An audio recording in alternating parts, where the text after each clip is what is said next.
So that guitar solo you just heard, I wrote 18 months ago, and in that time I've learned a lot about how to construct a guitar solo. So in this video, we're going to talk about 5 guitar solo techniques you definitely need to know. Now, I want you to comment in the comment section down below whether you prefer guitar solo A, which you just heard, or guitar solo B, which you will hear at the end of the video using all of the techniques we are going to discuss in today's video.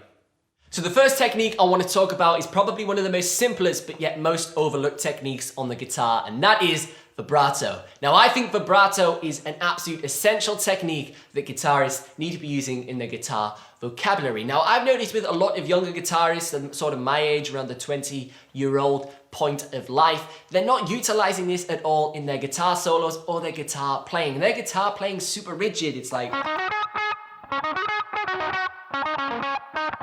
you know, it's really staccato, super short notes, and there's not much emotion coming out of the strings. And I think this is because a lot of the younger generation, they aren't really listening to the classic rock guitarists and getting that influence on how to really shred it on the guitar fretboard. So I'm going to show you the benefits and the difference in your guitar playing if you apply this vibrato technique. So we've got that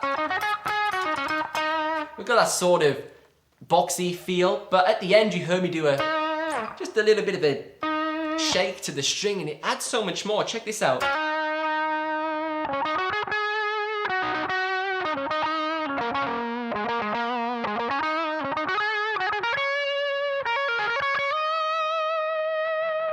You can see how much more emotive that is from a musical point of view and how much more a guitar solo could say. You can say so much more with that vibrato because it's so expressive.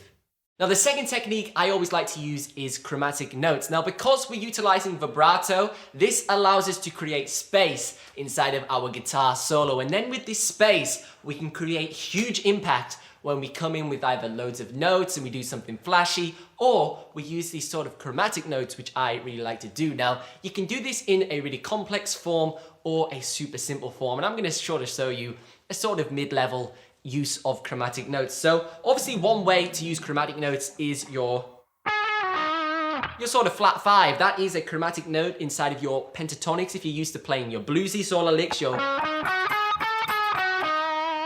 adding in that flat 5, but that is a chromatic note between the normal 5th, which is here. So we can take full advantage of the fact that they are located so close to each other and sort of slide between them with a chromatic effect. So as you can hear there, we're adding quite a lot of excitement into our guitar solo where we're not playing dead obvious predictable notes, so it's keeping it quite fresh and progressing. Now, if you want to learn more about any of these techniques I'm going to tell you about in today's video, be sure to let me know in the comment section down below and I can see what I can do.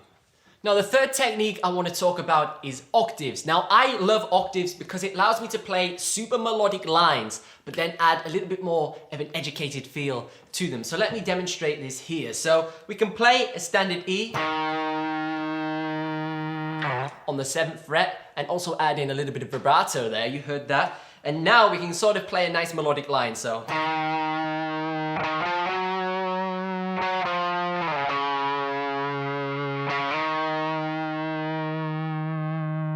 now that sounds really cool, but if we add in an octave, it's going to sound a little bit more like a twin guitar part and add a little bit more excitement to our overall playing. Check this out. So we're obviously going to play another E, but this time it's going to be an octave up. So it's going to be on the G string on the 9th fret.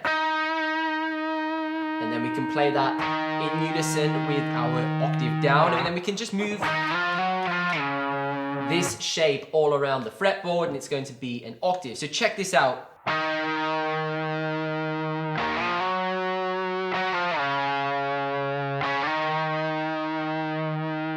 So as you heard there, by adding the octave in, it totally elevated our single string melodic sort of lick, and it's helped make it sound like there's 2 guitarists there playing in unison, or like twin guitar part, and it's just added an extra texture to our overall playing.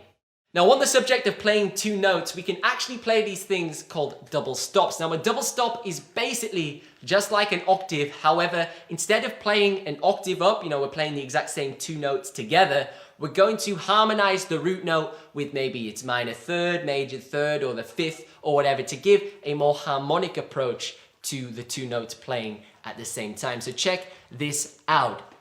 So you can play your double stops pretty much on any strings on the guitar. So we can play them here, you know, we've got like an E and a G. Or we can play like an E and an C.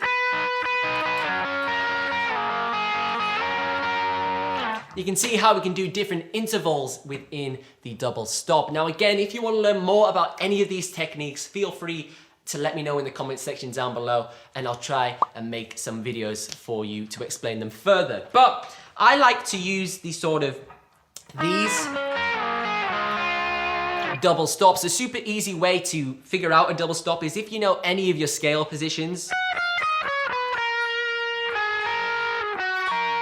Just literally put two notes together in that scale position and then you pretty much got a double stop. So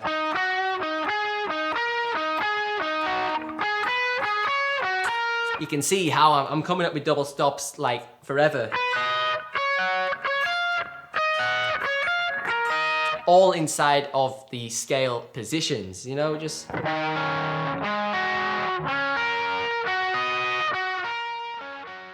So for my fifth and final technique that I want to share with you is developing on the idea of the double stops, but this time it's a double stop bend. Now, instead of doing your standard single string bend like that can sound great with a little bit of vibrato like I did there, that's got a lot of emotion to it already. However, we can add a little bit more grit by using a double stop bend. So we use that double stop I just showed you, so, and then we just bend it up.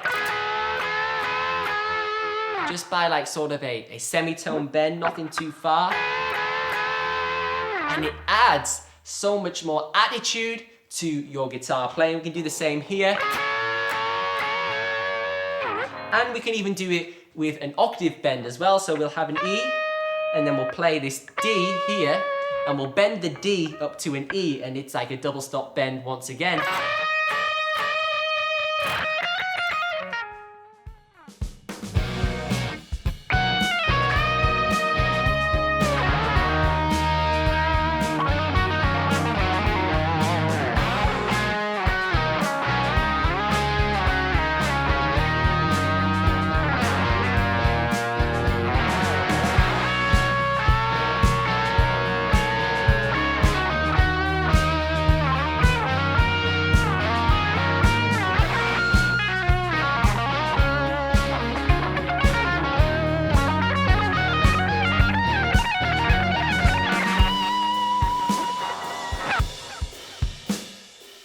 So don't forget to comment down below whether you prefer guitar solo A or guitar solo B. I really hope you've enjoyed today's video. If you have, be sure to leave it a thumbs up and also consider subscribing, because we do this 3 times a week, every single weekend.